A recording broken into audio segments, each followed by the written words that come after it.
Assalamualaikum warahmatullahi wabarakatuh. Selamat siang Pak Kasmadi. Perkenalkan, nama saya Chelsea Junior dari kelas 12 peminatan B.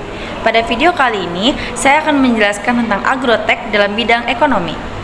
Masuk ke dalam pengertian agrotech, agrotech adalah sebuah singkatan dari agriculture technology atau teknologi pertanian. Dalam konteks ekonomi, agrotech adalah merujuk pada penerapan teknologi modern dalam sektor pertanian. Nah, agrotech juga mempunyai banyak manfaat. Manfaat yang pertama adalah peningkatan produktivitas atau efisien, di mana terbagi menjadi dua jenis, yaitu otomatisasi dan prediksi. Otomatisasi adalah penggunaan mesin dan perangkat lunak otomatis dalam proses pertanian seperti penanaman, penyiraman, dan juga pemanenan. Lalu, prediksi.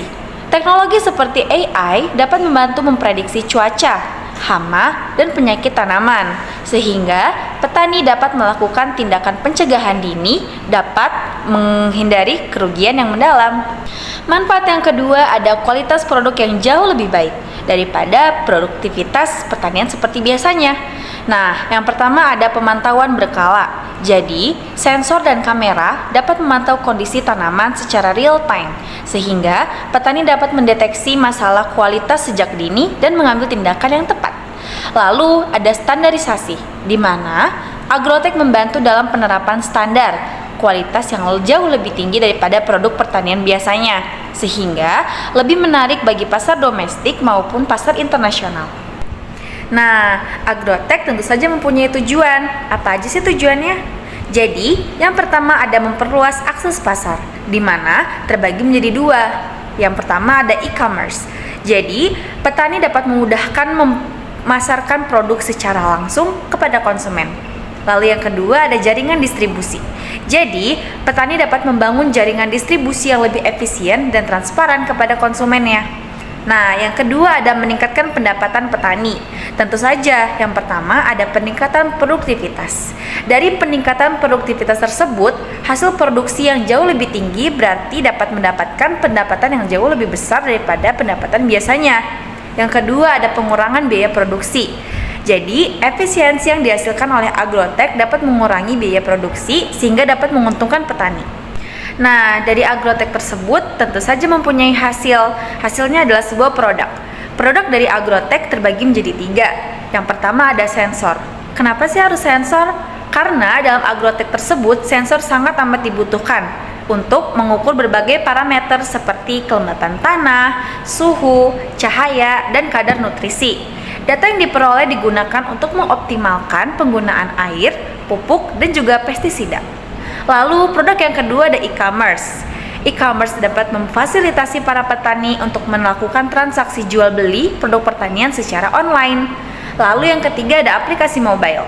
Dengan begitu, para petani dapat memudahkan mengakses informasi pasar, perakiraan cuaca, dan panduan budidaya. Lalu, ada studi kasus dari agrotech yang saya ambil, yaitu berjudul Drone Pertanian, Sebuah Revolusi di Sektor Pertanian. Yang pertama ada drone.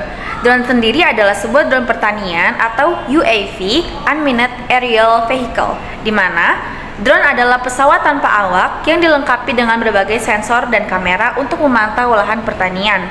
Jadi, data yang dikumpulkan kemudian dianalisa untuk menghasilkan peta dan informasi yang sangat detail mengenai kondisi tanaman, tanah, dan irigasi. Informasi ini juga memungkinkan petani untuk mengambil keputusan yang lebih baik dan tepat waktu. Nah, tantangan dari studi kasus tersebut ada tiga.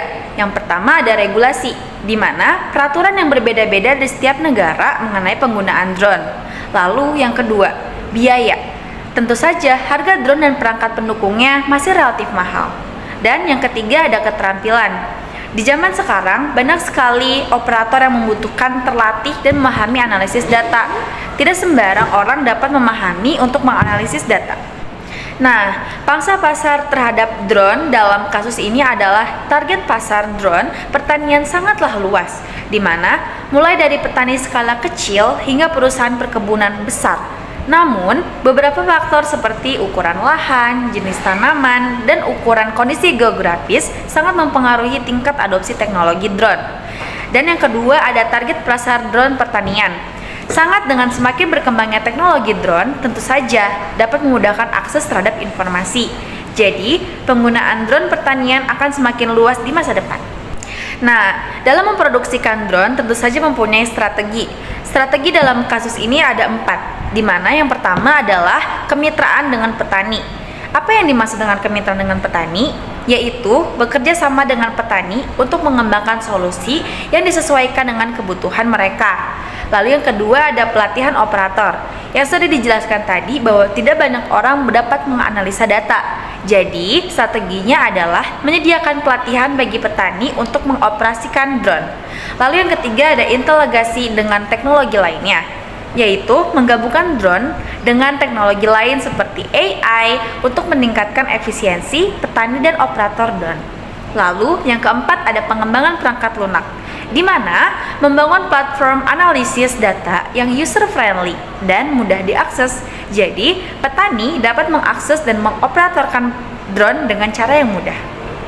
Tentu saja, dalam kasus ini mempunyai hasil. Hasil yang pertama ada peningkatan hasil panen, di mana dengan pemantauan yang lebih baik, petani dapat mengoptimalkan penggunaan pupuk dan air, serta dapat mencegah kerugian akibat hama dan penyakit. Lalu yang kedua ada peningkatan kualitas produk. Jadi, tanaman yang lebih sehat tentu saja akan mendapatkan kualitas produk yang lebih sehat. Dan yang ketiga ada pengurangan biaya produksi. Jadi, penggunaan pestisida yang lebih efisien dan penghematan tenaga kerja akan mengurangi biaya produksi yang akan dikeluarkan oleh petani. Dan yang terakhir ada data yang lebih akurat. Dengan informasi yang diperoleh dari drone dapat digunakan untuk membuat keputusan bisnis yang jauh lebih baik. Nah, cukup sekian pemaparan saya tentang agrotech dalam bidang ekonomi, tentang bagaimana cara memperoleh tanaman yang lebih baik dan berkualitas dengan menggunakan drone dan teknologi modern yang jauh lebih baik. Sekian dari saya, kurang lebihnya mohon maaf. Wassalamualaikum warahmatullahi wabarakatuh.